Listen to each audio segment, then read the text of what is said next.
Hi, my name is Andrea.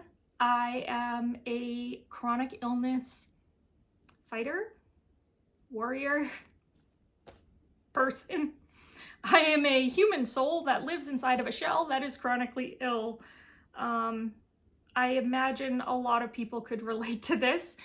The reason that I wanted to make a YouTube channel is I have a long history of chronic illness, but I'm also part of the medical community as well.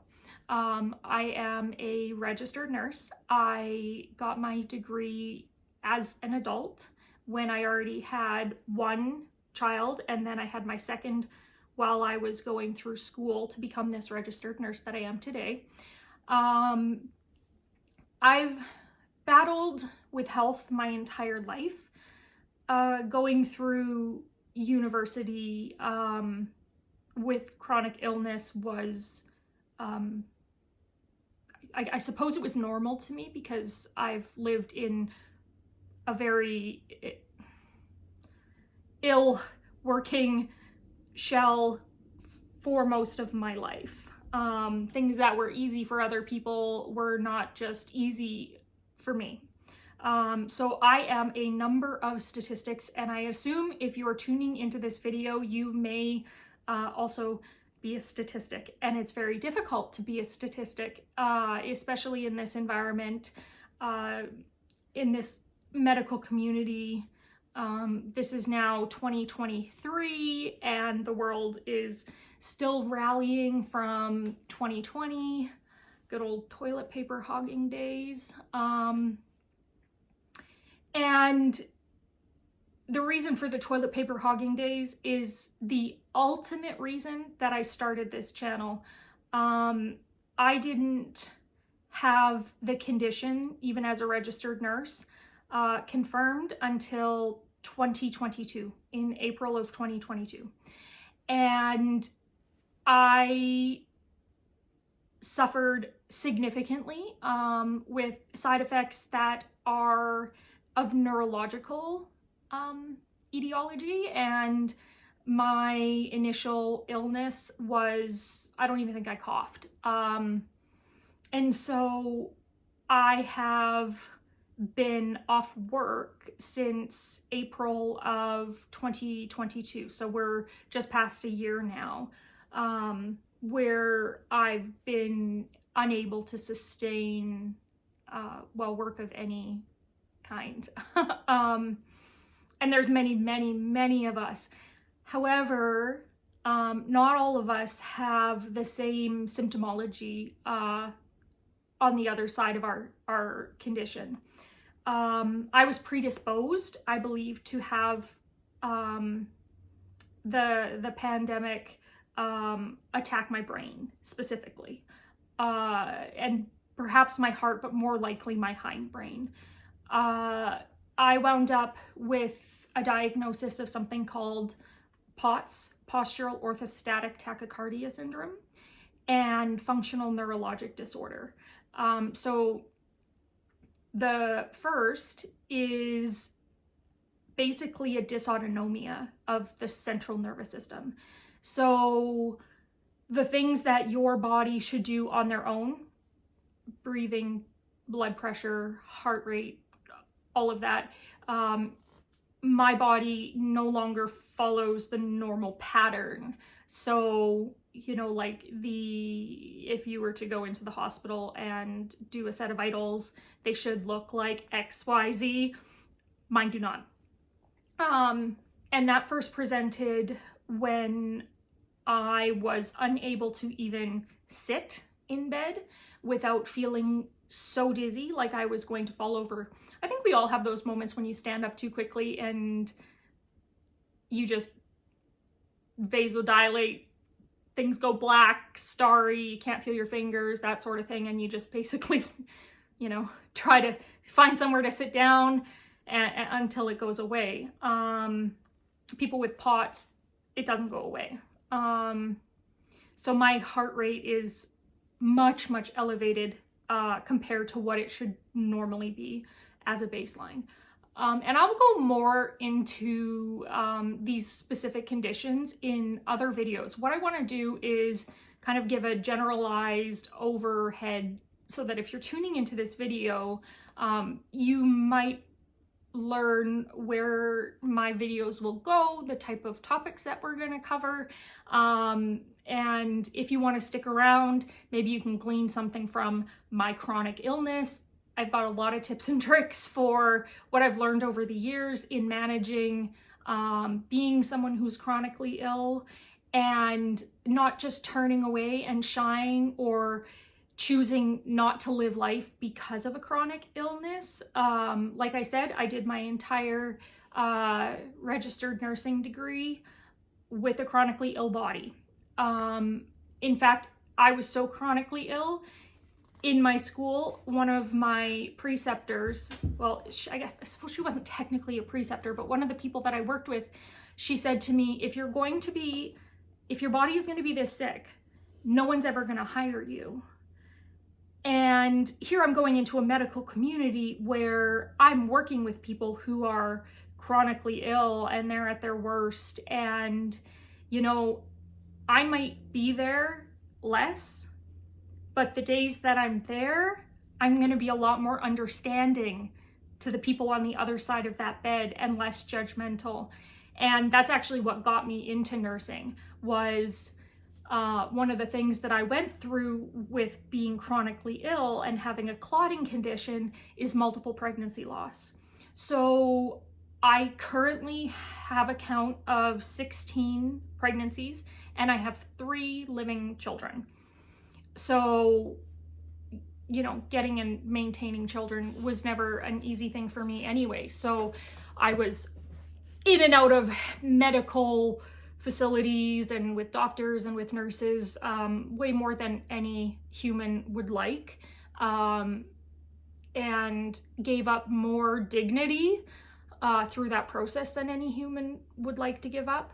And what I noticed was there were 2 sides here. There were people who were really, really fantastic, who genuinely cared. They didn't want to use their words to harm me. They weren't judgmental. And then there were people who were incredibly judgmental.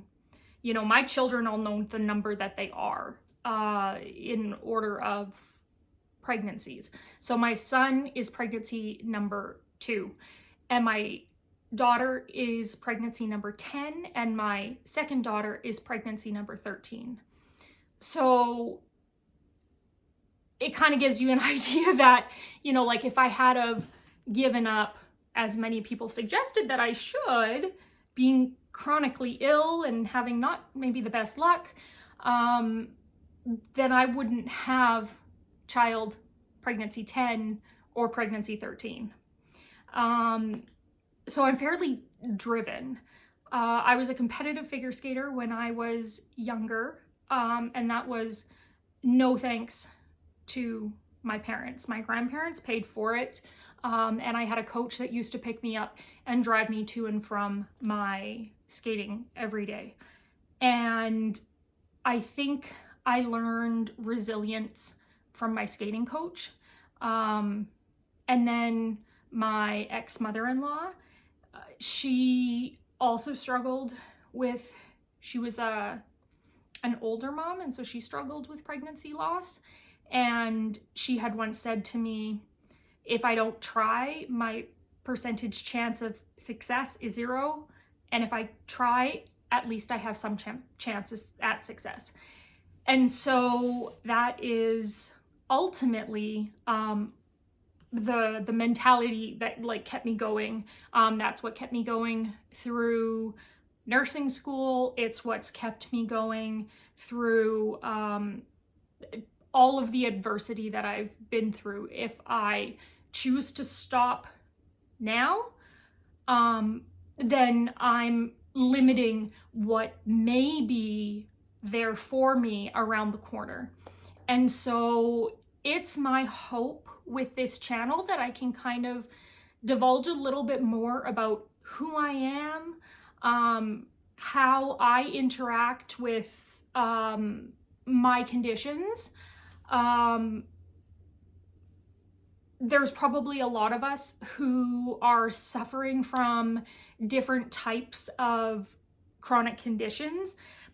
My thought is that there's a good chance, even with us suffering from different conditions, we're suffering much the same. If, like right now, I've been off work for the last year. I'm on long-term disability. It's been an incredible change in my life. It's really not something I would wish on anyone, what I've been through. Functional neurologic disorder is kind of like multiple sclerosis or Parkinson's. It even mimics a little bit of dementia. It can be quite different depending on how it presents, although there are positive signs that you can do to test for functional neurologic disorder. It started out with an absolutely terrible rep.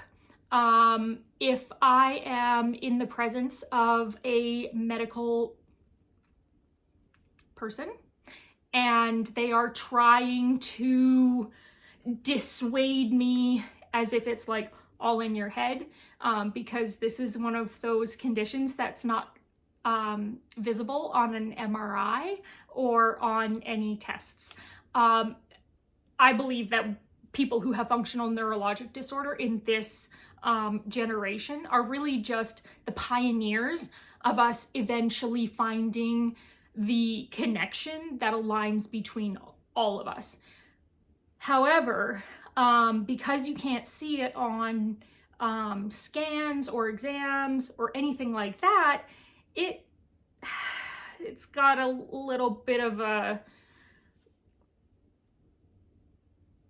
what's the word I'm looking for? You're probably all yelling it at the screen. Oh, there's the neurological crud going on anyway. Anyway, whatever, it has a stigma. That's the word. It's got a stigma that we're often faking it or whatever. So usually if I run into somebody in the medical community, because I'm not really afraid of like confrontation, I'll say, oh, are you going to tell me my uterus is up in my chest? Because originally Freudian noticed, like Freud, the Freudian theory, noticed a lot of people with similar type symptomology. Now, MS back then would have been, you know, clumped right in. It wasn't, they didn't have MRI machines to look and see that there's scarring on the brain. So that with the symptoms, they would have been just clumped in with us as well. And his idea for people who had functional neurologic disorder was that our uterus was floating around inside of our body, of course, because this was a feminine disease. And then it got named hysteria. And after hysteria, it was named conversion disorder, because basically it was what they believed is it had to have some kind of psychological problem. Now, I'll be right up front with you. I probably have every pre-existing condition that might make me more susceptible to this kind of condition in terms of mental health, in terms of like physical issues in my body. I am literally a statistic across the board for a number of different conditions. That does not change the fact that it is real, but what functional neurologic disorder essentially is the conversion of incoming stimulus or stimulus within your body and the computer system not knowing what to do with that information. When we learn how to walk, our body makes a pathway in our brain that says this is how we walk, and then we essentially walk for the rest of our lives and run without even putting too much thought in it. You're not saying left leg goes here, right leg goes there, left leg goes here, right leg goes there. Well, my brain is deviating off of its normal path. It gets confused, you know, and then of course tons and tons of different symptoms follow along with that. So at this point, 1 year ago, Functional neurologic disorder was triggered in my body. POTS, postural orthostatic tachycardia syndrome, was triggered in my body. And I have not returned to work since day one of having the toilet paper condition, where everybody was holding all the toilet paper. And prior to that, I had other chronic illnesses that would flare up, like I have an autoimmune disorder, so the statistic is something like, for the average person, they get 4 illnesses in a year lasting like, I don't know, 3 days each or something. It's been a long time since I've looked at the studies of what it is. Mine, if you have an autoimmune disorder, you're more likely to have 9 incidents of illness throughout the year, and the duration is usually double the length of an average person. And it's really just because our immune system is attacking itself, it's fighting itself, and it's kind of walking around clanking heads inside of my body going, I don't know what to do. What are you doing? I don't know. Have you talked to somebody? I don't know. And then I'm just laid up longer than most people. And so I just want to bring awareness, connect the medical side of things, maybe give a little bit of hope to people who are in the same situation that I'm in, and come at it from an educated perspective and an inclusive perspective, because this could happen to anyone. Maybe your conditions are a lot worse than mine are. Maybe mine are worse than yours, and none of that is a competition. Life is hard, and I'm just here to make a community that we can all rally behind, and maybe get to the bottom of some of the kind of the stuff that none of us really want to talk about. And since I'm not afraid of that type of thing, I thought maybe I would step forward and do that. So if this sounds interesting, if you want to hear a little bit more about my past as we go, if you want to break down into the different conditions that I have, what it's like living as somebody who has chronic illness, as somebody who has adaptive mobility devices, you know, I have children, I've got a lot going on, I'm divorced, I'm a registered nurse, I have a new husband, a young child, you know, 2 kids heading into teenagerhood, and I'm supposed to be their mother. And I want to do a heck of a better job than, you know, my parents did raising me. So with that in mind, I'm going to log off for now, and I'm going to start putting together some more specific videos about what got me here, about individual conditions, and leave a note down in the comment of maybe a condition that you have. I might have some understanding of it, and I might be able to give some suggestions. Or maybe we can just highlight another condition that lives in the same house with these chronic illnesses, and how we actually can productively manage life and contribute to society while still feeling like we're dying on the inside. Okay, so leave me a note, and I will catch back up with you in the next video. Bye.